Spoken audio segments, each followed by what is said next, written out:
केंद्र सरकार द्वारा जारी 3 अध्यादेशों के खिलाफ रेवाड़ी अनाज मंडी व्यापार मंडल ने आज लिया बंद का फैसला, जिसके चलते आज रेवाड़ी अनाज मंडी पूर्ण रूप से बंद रही। सरकार के खिलाफ सड़कों पर उतरकर आढ़तियों ने जिला उपायुक्त को मुख्यमंत्री के नाम ज्ञापन सौंपकर मांग की कि सरकार को जल्द ही इन अध्यादेशों को वापस लेना चाहिए।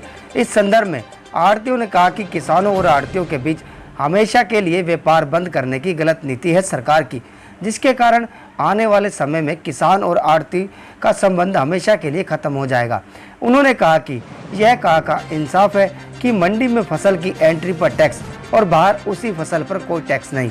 अगर जिले का किसान मंडी में अपनी फसल न लाकर दूसरी जगह जाकर बेचेगा तो आढ़ती तो सड़क पर आ ही जाएंगे, इसमें कोई दोराय नहीं।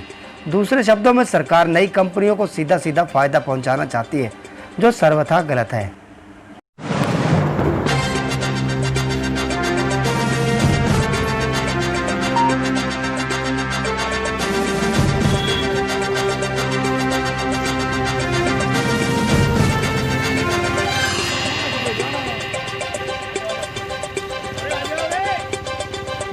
जो हड़ताल का फैसला लिया गया आढ़तियों के द्वारा, क्या है पूरा मामला, क्यों ये हड़ताल? पूरा मामला ये है, सरकार ने भारत सरकार ने कुछ अध्यादेश लागू किए हैं।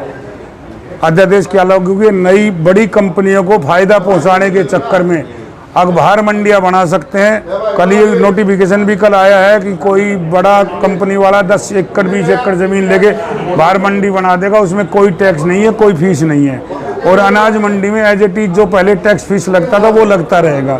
सबसे बड़ा तो ये है, अगर हमारा अनाज मंडी में जब टैक्स फीस लगेगा तो अनाज मंडी में कौन आएगा? बाहर जाएगा। फिर एक बार कंपनी वाले एक बार लोभ लालच जमींदार को दिखा के 10 रुपये महंगा ले लेंगे। सारे रूल रेगुलेशन उनके हक में कर दिए गए हैं। अब भाई जो भी करेगा एसडीएम 8 दिन में या 10 दिन में इसका निपटारा करेगा। इसमें ना कोई फार्मर कोर्ट में जा सकता है। एक बार कंपनी की मोनोपोली होगी तो मोनोपोली होगी। आज एमएसपी मक्का का 1900 रुपये है। बिहार में कोई एमएसपी पे माल नहीं खरीदा जा रहा। 4 कंपनी लगी हुई है, वो माल खरीद रही है। ऐसे ही बिहार की तरह हो जाएगा। और किस प्रकार की परेशानी तो कई सामने आ रही है। जैसे अब इन्होंने हमारे फूड कमिश्नर पीके दास जी ने कहा कि आपका इंटरेस्ट काटा जाएगा। हमारा इंटरेस्ट एक साल की हमारी दामी मजदूरी नहीं मिली है, और यदि हमारे खाते में पेमेंट फार्मर की आई, किसी ने 2 दिन लेट हो गया, कोई नहीं डल पाया, तो हमसे ब्याज काटा जा रहा है। और हमसे तो बल्कि ये एमएसपी के जैसे रेट थे, उस एमएसपी पे हमने गेहूं परचेज किया, गवर्नमेंट ने हमने माल दे दिया। अब लस्टर लॉस के नाम से हमारे 14 रुपये आढ़ती से काटे जा रहे हैं। तो ये तो सरासर आढ़ती की गर्दन काटी जा रही है। अफसरशाही हो रही है। जो अफसर कानून बना के भेज देते हैं वो कानून सरकार लागू कर देती है। उन कानूनों में देखना चाहिए अगर इसमें जनता का हित है अनित है।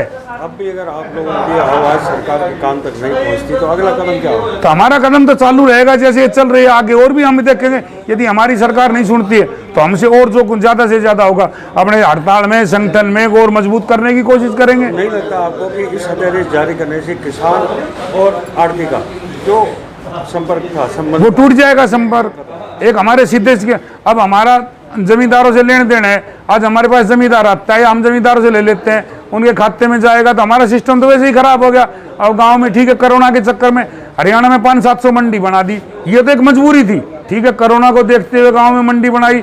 यदि इस हिसाब से तो हमें आढ़तियों को खत्म कर दिया जाएगा।